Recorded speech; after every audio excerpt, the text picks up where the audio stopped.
ஐயா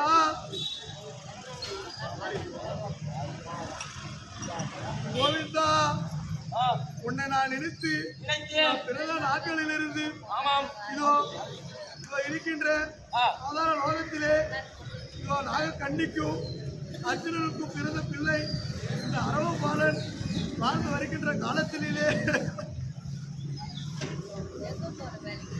எனக்கு எந்த வித வந்த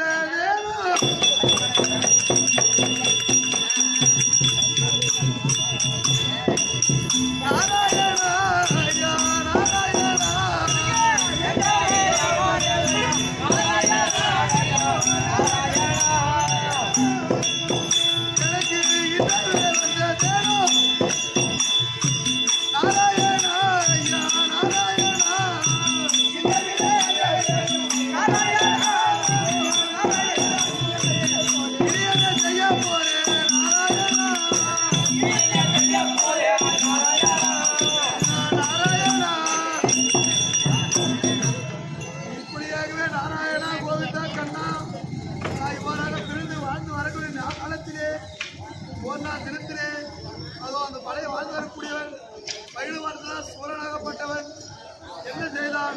இருக்கக்கூடிய கௌரவர் அனைவருமே சிறைபிடித்து அதை நோக்கி என் மாமனாகப்பட்ட நாராயணா, உன்னால் அல்லவோ இந்த கதி எனக்கு நேர்ந்தது. உன் பேச்சை கேட்டு அந்த மகிழவர்தான் சூரனை நான் சென்று அவனை வதக்கி முற்படும் நேரத்திலே என் தாயாகப்பட்டவன் அது நெய்கொம்பரை ஏந்தவும் என் தாயாகப்பட்டவன் நெய்கொம்பரை ஏந்தவும் அந்த மகிழவர்த்தன் சூரனுடைய அந்த 1000 சிரசையுமே ஒருவர் சிரமாக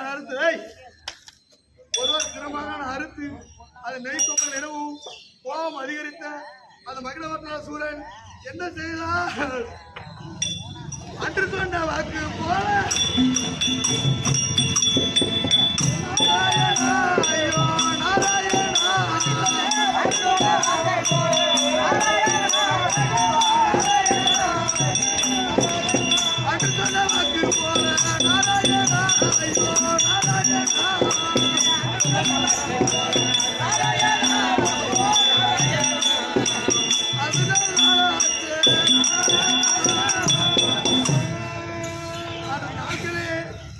அதை இருக்கிற பைரவர்தா சூரன் எனக்கு கொடுத்த சாபமானது. எப்படி நீ என்னுடைய திறத்தை அந்த நெய்கொம்பரை ஒருவர் திரும்ப வெட்டி எரிந்தாயோ அது போலவே உன்னுடைய இருக்கக்கூடிய உன் அங்க பாகங்கள் அனைத்துமே உன் கரத்தினாலே அறுத்து இந்த நெய்கொம்பரிலே இடுவா என்று எனக்கு சாபத்தை கொடுத்தானே.